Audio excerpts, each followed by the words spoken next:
மழை பெய்ய ஸ்டார்ட் ஆயிடுச்சு எல்லா ஏரியாலையும் கண்டினியூஸாக. ஸோ அதனால் முடிஞ்ச அளவுக்கு வைக்கோல் வாங்கி ஸ்டோர் பண்ணிக்கோங்க. மழை டைமில் வைக்கோல் கண்டிப்பாக நல்ல வைக்கோல் கிடைக்காது, கிடைச்சாலும் ரேட் அதிகமாகவே இருக்கும். இப்போ மழை ஸ்டார்ட் பண்ணதுனாலே பார்த்தீங்க அப்படின்னாலே வைக்கோல் ரேட்டு வந்து ரூ. 250 300 வரை சேல்ஸ் ஆகிட்டு இருக்கும் ஒவ்வொரு ஏரியாவில்.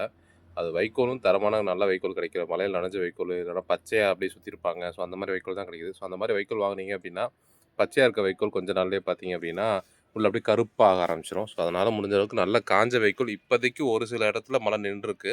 நின்ற டைமிங்லேயே வந்து மழை நின்று ஒரு ஒரு 3 நாள் 4 நாள் பெய்யாமல் இருக்குது, கொஞ்சம் வெயில் அடிக்குதுன்னா ஸோ அந்த டைமில் ஒரு ரூ. 10 20 முன்ன பின்ன இருந்தாலும் நல்ல வைக்கோலாக பார்த்து ஸ்டோர் பண்ணி வச்சுக்கோங்க. எப்படின்னா ஒரு 3 மாதத்துக்கு தேவையான வைக்கோல் குறையாமல் கண்டிப்பாக ஸ்டோர் பண்ணி வச்சுக்கோங்க. அதுக்கப்புறம் பொங்கல் முடிஞ்சதுக்கப்புறம் தான் நல்ல வைக்கோல் கிடைக்கும். ஸோ அதுவரைய நீர் இருக்க வைக்கோலை வந்து வாங்கி ஸ்டோர் பண்ணி வச்சுக்கோங்க. வைக்கோல் கிடைக்காது. ஸோ மழை டைமில் நான் 4 வருஷமாக ஃபேஸ் பண்ணக்கூடிய ஒரு பிரச்சனை அதுதான். ஸோ நான் மட்டும் இல்லை, எல்லா காளான் பண்ணையாளர்களும் இந்த மாதிரி ஒரு பிரச்சனை தான் வந்து ஃபேஸ் பண்ணுறாங்க. ஸோ எவ்வளோ தான் நம்ம வந்து மழை டைமில் வைக்கோல் சரியாக கிடைக்காது அப்படின்னா கூட சரி இந்த வாங்குவோம் அந்த வாங்குவோம்னு சொல்லி கடைசி வரையும் வந்து இழுத்துக்கிட்டே போயிடுறத தவிர வைக்கோல் வாங்கவே முடியறதில்ல. ரொம்ப கஷ்டமாக இருக்குது. ஸோ அதனால் ஒரு அப்டேட் தர்றேன்.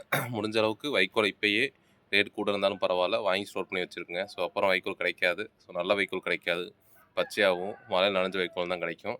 ஸோ அதனால் நல்ல வைக்கோல் வாங்கி ஸ்டோர் பண்ணி வச்சுக்கோங்க. ஸோ வைக்கோல் எந்த அளவுக்கு குவாலிட்டியாக இருக்கோ ஸோ அந்த அளவுக்கு தான் காளானோட விளைச்சலும் இருக்கும். சரிங்களா? ஸோ பாய், அடுத்த வீடியோவில் பார்க்கலாம்.